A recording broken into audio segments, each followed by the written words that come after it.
Señorita secretaria, señorita secretaria. A sus órdenes, señor director. ¿Me puedes decir, por favor, si el señor Badin está en su bureau? Señor director, el señor Badin ya está en su bureau. ¿Cómo? ¿El señor Badin ya vino al bureau? Perfectamente. Señorita secretaria, pensando bien a lo que estás diciendo, vos estoy preguntando si el señor Badin, el empleado del tercer bureau de expedición, está a su puesto. Señor director, le aseguro que el señor Badin ya está a su puesto. Señorita secretaria, puede ser no dormiste del todo anoche y no sabes lo que estás diciendo, porque la presencia del señor Badin a su puesto constituye un fenómeno, una anomalía, que me es difícil de creerlo. En fin, vamos a ver. Por favor, señorita secretaria, ¿le puede decir al señor Badin que venga aquí? A sus órdenes, señor director. Entrar. Señor director, a sus órdenes. Buenos días, señor Badin. Buenos días, señor director. Entrad vosotros y sentándoos. Muchas gracias por el honor, señor director. No hay de cuál, señor Badin. Es la cosa la más natural después de 15 días que no vos veo. Después de 15 días que no metisteis el pie al ministerio. Oh, mejor que no se hable de esto, señor director. Mas es justamente para hablar de esto que vos llamé. Si lo deja para más tarde, señor director. No. Estoy muy en cuidado saber la causa de vuestra ausencia, señor Badin. Para saber novedades de su salud, mandé 6 veces al médico del ministerio a su casa. Muchas gracias. Señor Badin. Muchas gracias, muchísimas gracias, señor director, muchísimas gracias. Ma en cada vez que fue, le dijeron que estabas a la taberna. Oh. Sí, señor Badin, a la taberna. Señor director, le dijeron mentiras. Le dijeron mentiras, señor director. Yo si entro a la taberna es solamente, es únicamente cuando tengo algún luto de familia, señor director. ¿Y cuándo no tienes luto, señor Badin? ¿Cuándo no tienes luto? ¿Quién murió esta vez, señor Badin? Mi hermano, señor director, mi hermano.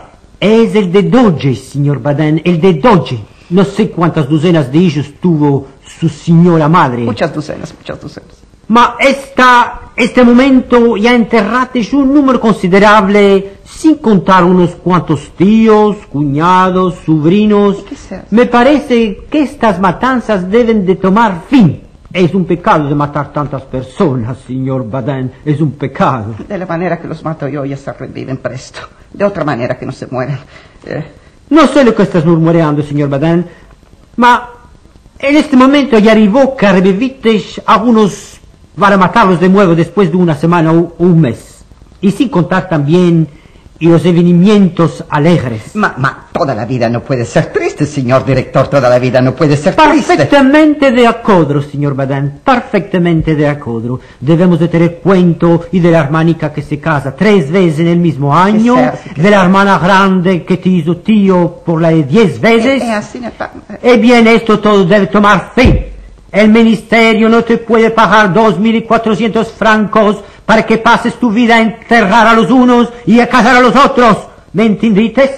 Yo lo entiendo, señor director, yo lo entiendo, ma tanto que hay nacer, hay vivir, casar y morir. El pretexto está pronto para escoger uno de estos casos cada semana y pasar el tiempo a la taberna. Me está ofensando, señor director, me está ofensando. ¿Dónde se tiene visto que de 3 empleados que tenemos al servicio de expedición de este ministerio, el uno ya tiene 40 años de servicio y se envía un paquete, lo envía a Marsella, cuando es para Lyon? Y el paquete de Lyon le envía a Toulon. El otro empleado se transformó en agente de aceite. Y tú, señor Badin, te ocupas de funerales. 3 empleados y ninguno en su puesto. Se expedieron los empleados. Oh, señor director, de las palabras que estoy oyendo, creo o me parece que usted no está contento de mí.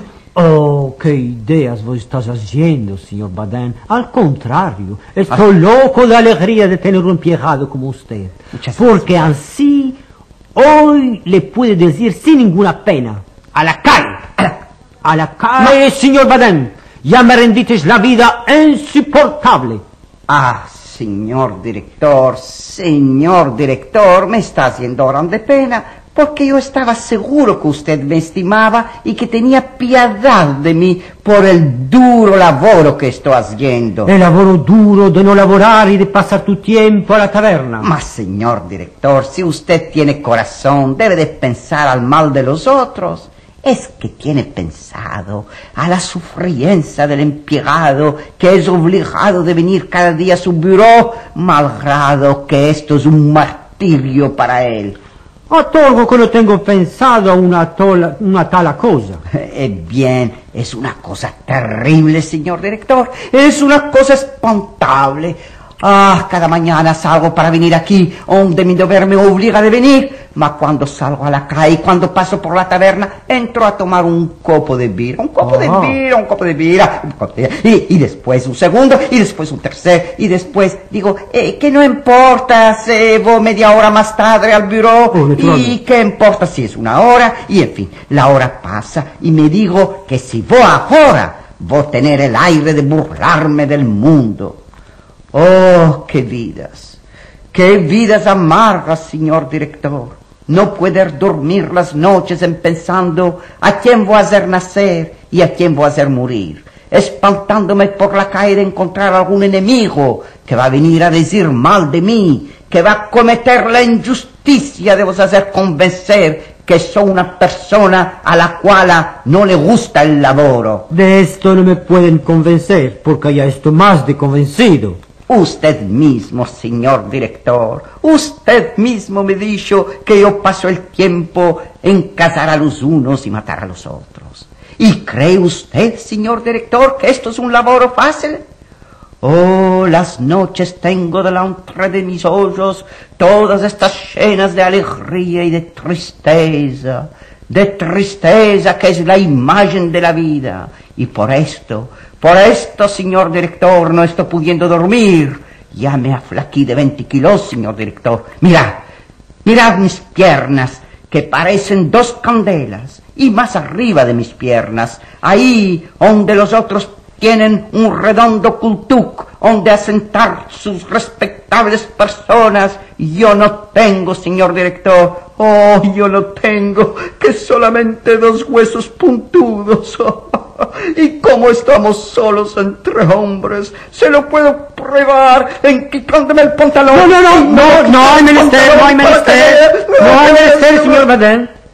Yo no soy médico, yo soy director de ministerio, y quiere que usted o esté a su puesto, o se vaya a la calle para siempre. Me perdone, señor director, ma hay una mujer que está insistiendo para que el señor Baden venga con él a la iglesia, porque el señor Baden prometió de ser el padrino del hijico de su hermana, y lo están esperando a la iglesia. Ya me se había olvidado, y es por esto que vine al ministerio. Vine al ministerio por olvido. Ve, señor director, ve cómo no le hablo mentiras. Mire, aquí tengo yo un medallón para el chico.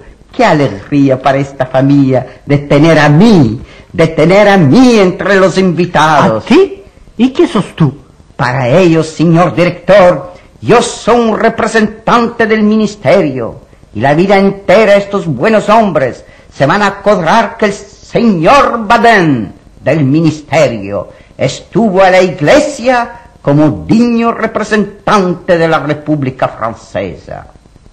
Y señor director, como soy también soy poeta, le hice para el recién nacido este poema. Se lo voy a leer. Que nunca conozcas los males de tu padrino, que no dependas de ninguno para no ser aborrecido, que te hagas guerrero, hortelano, zapatero, mas que nunca entres en un ministerio.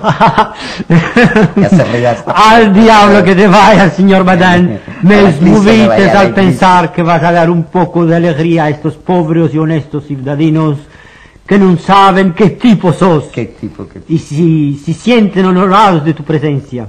Vate presto a la iglesia donde te están esperando. Sal de mis ojos. Señor director, ya voy a irme.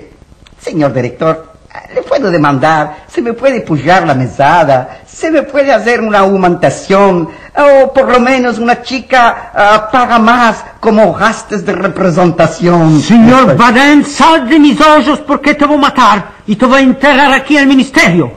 Así vas a pagar en muerto los meses de ausencia que tuviste en vivo.